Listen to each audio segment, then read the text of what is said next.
50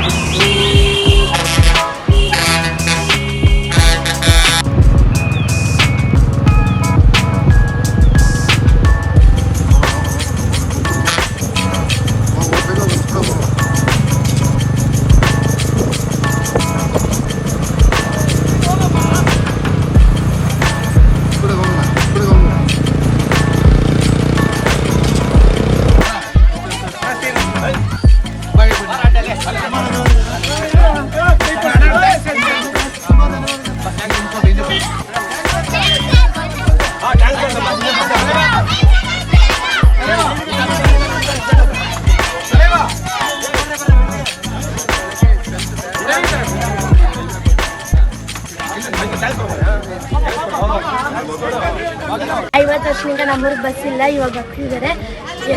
ವೈಪರಕಾಶ ಅಂಬಲಿಂದ ನನ್ರಿ ಅಣ್ಣ, ನಮ್ಮೂರಿಗೆ 50 ವರ್ಷ ಆಗಿತ್ತು ಬಸ್ಸೇ ಬಂದಿಲ್ಲ. ಹುಡುಗರು 5 ಕಿಲೋಮೀಟರ್ 6 ಕಿಲೋಮೀಟರ್ ನಡ್ಕೊ ಹೋಗ್ತಾ ಇದ್ರು. ನಮ್ಮ MLA ಬಂದ್ರು, ವೈಪ್ರಕಾಶ್ ಅಣ್ಣ ಬಂದು ಬಸ್ ಹಾಕ್ಸ್ತು. ತಲೆವಾರು ಮುಖ ಸ್ಟಾಲಿನ್ ಅವರಿಂದ ಅವರು ಚೆನ್ನಾಗಿರ್ಲಿ, ನಮ್ಮ MLA ಚೆನ್ನಾಗಿರ್ಲಿ, ಸಂತೋಷ ನಂಗೆ. ನಮ್ಮೂರ ಹೆಸರು ಚಿತ್ರದೊಡ್ಡಿ. ಊರು ಹುಡ್ದ ನಿಂಕ ಬಸ್ ಇಲ್ಲ, ತಲದ ನಿಂಕ. ಇವಾಗ ತಲೆವರ ವೈಪ್ರಕಾಶ್ ಬಂದು, ನಮ್ಮ ನಾಗೇಶ್ ಸರ್ ಬಂದು ಮುಖ ಸ್ಟಾಲಿನ್ ನಿಂಕ ಬಸ್ ಬಿಟ್ಟಾರಪ್ಪ ಇವತ್ತು. ಧನ್ಯವಾದಗಳು. ಊರು ಪರವಾಗಿ ಎಲ್ಲರಿಗೂ 6 ಕಿಲೋಮೀಟ್ರು ಕರ್ನಪಲ್ಲಿ 3, ಆಮೇಲೆ 3 6 ಕಿಲೋಮೀಟರ್ ನಡ್ಕೊಂಡು ಬರ್ತಾರೆ. ಭಾರಿ ಅಕ್ಸಾಗಿ ಬಿಡ್ತಾ ಇದ್ರು. ನಮ್ಮ தலைவரெಲ್ಲ ಚೆನ್ನಾಗಿ ಮಾಡ್ಯಾರப்பா. வணக்கம், நாங்கள் சித்தல்தொட்டி. இந்த ஊருக்கு 100 வருஷமாவே பஸ் இல்லாமல் ரொம்ப அவதிப்பட்டோம்.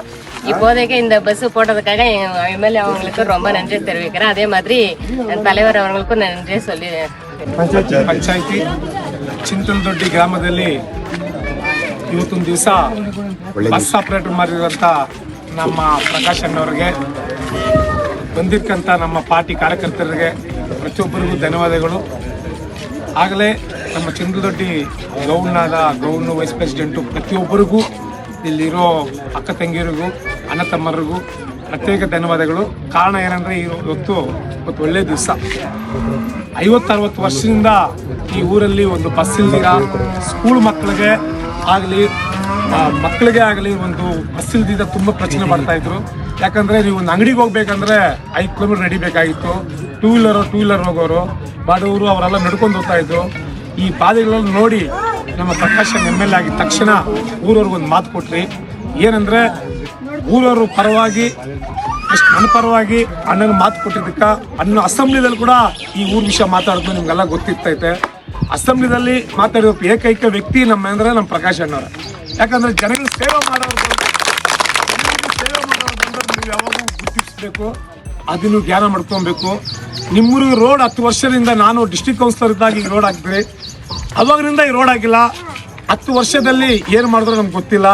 ಚಿಂತಲದೊಡ್ಡಿ ಗ್ರಾಮ ಅನ್ನೋದು ಆ 10 ವರ್ಷದಲ್ಲಿ ಜನಗಳಿಗೆ ಕಾಣಿಸ್ತೋ ಇಲ್ಲೋ ಗೊತ್ತಿಲ್ಲ. ನಾವು ಬಂದ್ಮೇಲೆ ಊರು ನೋಡಿ, ಜನಗಳು ನೋಡಿ, ಈ ರೋಡ್ ಹಾಕ್ಬೇಕಂದ್ರು 1,20,00,000 ರೋಡ್ ಹಾಕ್ಸಿದ್ದೀರಿ. ಬಸ್ ಕೋರಿಕೆ ಮಾಡಿದ್ರು, ಬಸ್ ಬಿಟ್ಟಿದ್ದೀರಿ. ರೇಷನ್ ಶಾಪ್ ಬೇಕಂದ್ರು ರೇಷನ್ ಶಾಪ್ ಕೊಟ್ಟಿದ್ದೀರಿ. ಬಾಲವಾಡಿ ಸ್ಕೂಲ್ ಬೇಕಂದ್ರು ಬಾಲವಾಡಿ ಸ್ಕೂಲ್ ಬೇಕಾದ್ರು. ಇನ್ನೊಂದೇ ಒಂದು ಕೋರಿಕೆ ಐತೆ, ಈ ಊರಲ್ಲಿ ಸ್ಕೂಲ್ ಬಿಲ್ಡಿಂಗ್ ಬೇಕಂತೈತೆ. ಅತಿ ಜಲ್ದಿ ಫಾಸ್ಟಾಗೆ ಇನ್ನೊಂದು 15 ತಿಂಗಳಲ್ಲಿ ನಮ್ಮ ಪ್ರಕಾಶ್ ಅಣ್ಣವರು ಕೋರಿಕೆ ಮೇಲೆ ಆ ಸ್ಕೂಲ್ ಬಿಲ್ಡಿಂಗ್ ಕೂಡ ಈ ಊರಿಗೆ ಬರ್ತೈತೆ ಅಂತ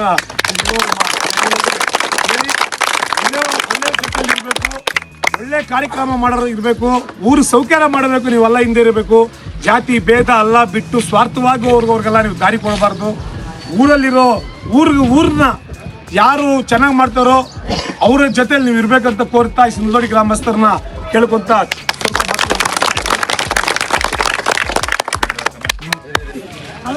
மாண்புமிகு தமிழ்நாடு முதலமைச்சர் அண்ணன் தளபதி அவர்களின் பொற்கால ஆட்சியில் அனைவருக்கும் எல்லோருக்கும் எல்லாம் என்ற ஒரு திராவிட மாடல் ஆட்சி நடத்தி வரும் மாண்புமிகு முதலமைச்சர் அவர்கள் கிராமப்புறத்தில் என்னென்ன பிரச்சனைகள் இருக்கோ அத்தனை பிரச்சனைகளும் தீர்க்க வைக்க வேண்டும் என்று எங்களுக்கெல்லாம் ஆணையிட்டார்கள். அந்த ஆணைக்கேற்ப நீங்க எல்லாம் என்ன ஓட்டு போட்டு ஜெயிக்க வச்சிங்க. ஜெயிக்க வச்சனோ இந்த ஊர் கிராமத்துக்கு என்னென்ன தேவை அடிப்படை வசதிகள் எல்லாம் கேட்டீங்க. படிப்படியா ஒரே முறை எல்லாம் செய்ய முடியாது. படிப்படியா எல்லா வேலையும் செஞ்சு கொடுத்துருக்கோம். நான் வரும்போது இந்த ஊருக்கு வரவே முடியாது. தார் சாலை அப்படி இருந்தது ரோடு. இப்போ 1,20,00,000 தார் சாலை போட்டு கொடுத்துருக்குறோம். அதே போல பேருந்து வசதி கேட்டீங்க. பேருந்து வசதி குழந்தைங்கள்லாம் இன்னைக்கு ஒரு நாள் என்னை அங்கே மடக்கி எங்களுக்கு பஸ் வேணும், கண்டிப்பா ஸ்கூலுக்கு நாங்கள் டெய்லி 5 கிலோமீட்டர் நடந்துட்டு வர்றோம், அதனால பஸ் வேணும்னு கேட்டாங்க. இன்னைக்கு சட்டமன்றத்தில் நான் தான் முதல்ல சிந்தல் தொட்டி கிராமத்துக்கு பஸ் விடணும்னு சொல்லி உடனடியாக முதலமைச்சர் பிரகாஷ் அவங்க வச்ச கோரிக்கையை ஏற்று உடனடியாக அந்த ஊருக்கு பஸ் விடணும் அப்படின்னு சொல்லி இந்த கிராமத்துக்கு இன்னைக்கு பஸ் ஆப்ரேட் பண்ணிட்டு இருக்கிறோம். பால்வாடி ஸ்கூல் வேணும்னாங்க, அதுவும் கொண்டு வந்திருக்கிறோம். ஸ்டோர் வேணும்னாங்க, அதுவும் கொண்டு வந்திருக்கிறோம். உங்களுக்கு என்னென்ன அடிப்படை வசதியோ அத்தனையும் செஞ்சு கொடுத்த ஒரு ஆட்சி எதுன்னு சொன்னால் அது நம்மளுடைய தளபதி மு.க. ஸ்டாலினுடைய ஆட்சி. அவருக்கு நீங்க எப்பவுமே உறுதுணையாக இருக்கணும். எந்த காலத்துக்கும் நீங்க அவங்க மறக்கக்கூடாது. மாதம் 1000 ரூபாய் குடும்ப தலைவர்களுக்கு கொடுக்குறோம். பஸ்ல இலவசமா பயணம் பண்றாங்க நம்ம அக்கா தங்கச்சி எல்லாம். இதோட யாரும் செய்ய மாட்டாங்க. இவங்க எல்லாம் மேல் படிப்பு போனா காலேஜ் போனா மாதம் 1000 ரூபாய் கொடுக்குறோம். இவங்க எல்லாம் காலேஜ் போனாங்கன்னா +2 முடிச்சுட்டு காலேஜ் போனாங்கன்னா மாதம் 1000 ரூபாய் இவங்களுக்கு கூட கொடுக்குறோம். குடும்ப தலைவங்களுக்கு 1000 ரூபாய் கொடுக்குறோம். நம்ம சின்ன பசங்க ஸ்கூலுக்கு போனோம்னா காலையில நல்லா டிஃபன் கொடுக்குறோம். தினம் காலையில டிஃபன் கொடுக்குறோம்.